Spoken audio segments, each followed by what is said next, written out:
Primeiro, feliz Dia de Mulheres Cabo-Verdianas. Feliz Dia nós todos. E feliz parabéns OMCV para 43 anos de luta para direito de mulheres na Cabo Verde. Muito obrigada. So I will proceed, I will continue in English, if that's okay. While I don't speak Creole, you will get to know in a few seconds. So today we discuss about the experiences of the diaspora, the Cape-Verdean diaspora, of diaspora women. I was not born in Cabo Verde, I was born and raised in Luxembourg. But I am the daughter of and proud Dia de Mulher. In 1975, my parents immigrated to Luxembourg because the situation here in Cape Verde was disastrous. There was no work, there was no food, there was no rain, there was no future perspective. And they were the first preto na Luxembourg. They couldn't speak their language. They worked hard, physically hard, every day, but still they lived in poverty. Be it the pressure, be it the frustration, be it saudade, life was hard. And domestic and gender-based violence was routine, unfortunately. That's why the Luxembourgish government decided, after I was born, I was still a baby, the government decided to place us 5 children in an institution, so to separate us from our parents. This was a very difficult situation. My father got expelled to Cabo Verde, where he passed away in a car accident. But my mother, she fought for years and years and years to get her daughters back, to get her daughters where they belong, to their mother. 5 years we were separated from our beloved mom. But if I say she's strong, I mean she did everything to get her daughters back. And when I turned 7, so after 5 years, finally we were reunited. Finally. That's all I wanted, to be with my mother. What we had then, it was in summer. So I had to go back to school in September. So we had 2 months, my mother and I, although we saw us sometimes the years before, but we lived now together and we had to find a way to communicate. So we chose French. And still today, my mother and I, when we talk, it's a mix of Creole, Luxembourgish French. We have our own language. But there was not the time to sit down and teach me Creole. Because my mother, she had to raise her 5 daughters alone, with the salary of a cleaning person, of a limpiadora. So she worked day and night.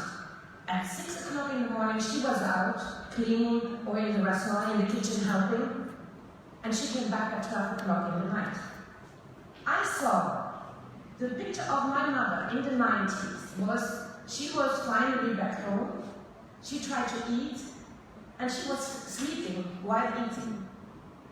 That's all the energy she put into the fact that she had to bring 5 daughters through life alone. I respect her. I have huge respect for my mother. So we're still living at the edge of poverty. It was often the decision to take, does Monica get a little book or a dictionary for school, or do we pay electricity? But the fridge is empty. But the washing machine needs to be repaired. It was always this pressure, but my mom, she stayed strong. She always stayed positive in her mindset. Always. We will make it. I will make it. I will deal with it. So, and still today, dry pasta with butter and maybe an egg on top is my favorite dish. It reminds me of the times when we as a family, only women, so my mother and 5 brothers, we were standing together. And if I think of that time, it's a lot of love for each other and respect for each other. But how comes that this daughter from these people from Cape-Verde, which childhood was marked by poverty, is now in the European Parliament making laws or adding to laws, contributing to laws for 420 million people in Europe?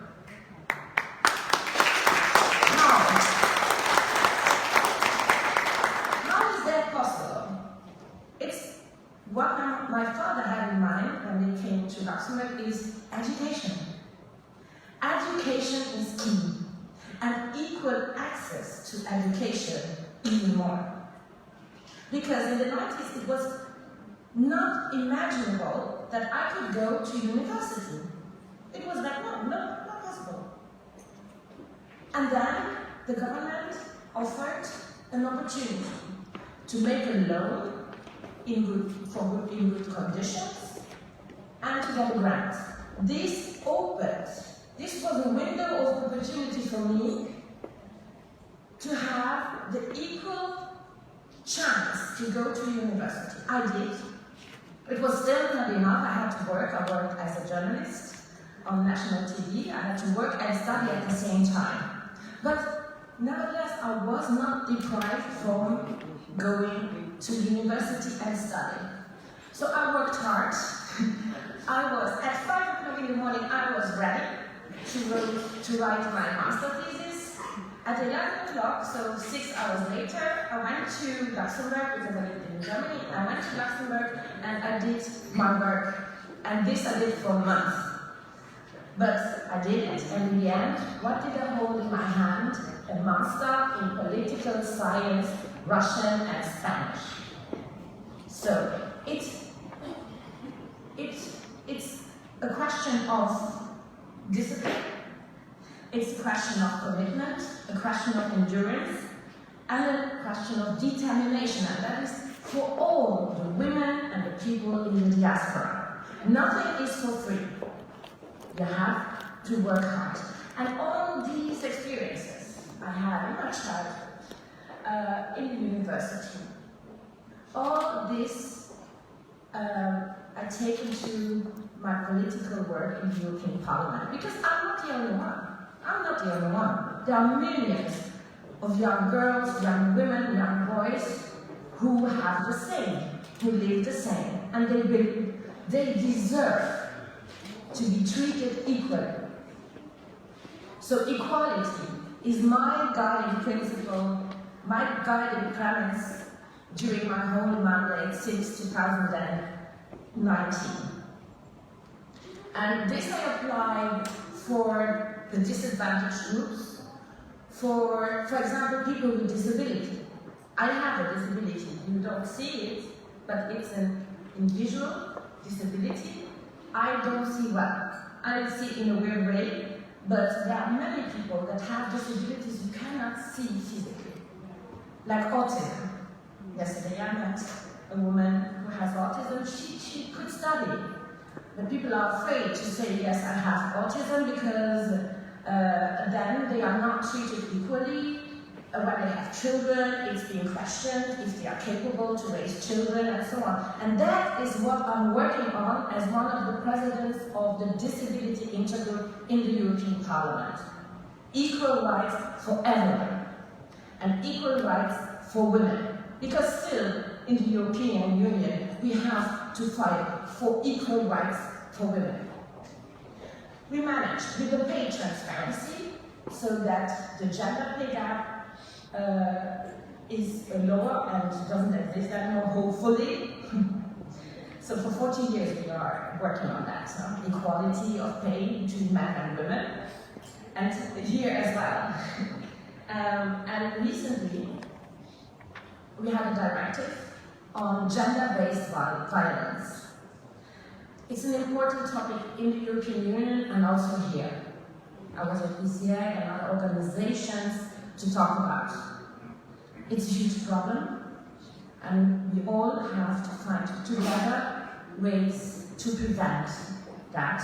Yesterday I heard about a feminicide, so it's urgent to work on that and to find solutions to prevent that. And also in the European Union, unfortunately, my political group, Renew Europe, the Liberal Democrats, they fought for rape in the marriage to be a crime. Unfortunately, Germany and France, they refused. But we are still on it. We are not giving up with this directive. We save already many women's lives, but we want rape in the marriage to be also declared as a crime in the European Union. So, today is the day of the Cape-Verdean Woman. And I have to say, minha mãe é minha modelo. My mother is my role model, and that is what I need, what we need here, also in Cape Verde, role models. Women that lead as example, and I met, only since Monday, I met so many women here that are an example, that are role models. And I think that's very important. Let's guide other young women. Let's give them advice. Encourage them. Because when we see the representation of women, Cape Verde is not very bad in the parliament. But when I look at the parliament in Luxembourg, unfortunately, the Cape Verdean diaspora is not represented. We had one mayor, Nathalie Silva, for 3 years, but now, where is the Cape-Verdean diaspora in Luxembourg represented in the institutions, representing the diaspora, representing also the female diaspora? That's what I hope that I can help with and encourage each woman I meet to get involved into politics, to stand for candidates, and to try, because if we are there, if we are constantly there, we show, we can, we want, we are determined. And then in the end, hopefully, we are elected. I did the same in 2019. I was at my work, got a call, and then I said, okay, I will do it, I will try it. But I had to convince each and every person. Because it's still, you are young, you are a woman, you are black. You are not the daughter of someone exactly. You come from a less privileged background, so you have to convince people. And I'm glad I did, but the most important is, I hope I inspire others to do the same. And I'm here in Cabo Verde to see where is the potential of Cabo Verde, to see where there is room for improvement, and I'm so thankful that OMCV for decades is advocating for women's rights and equality. So thank you for your endurance, your commitment, your passion, and your hard work.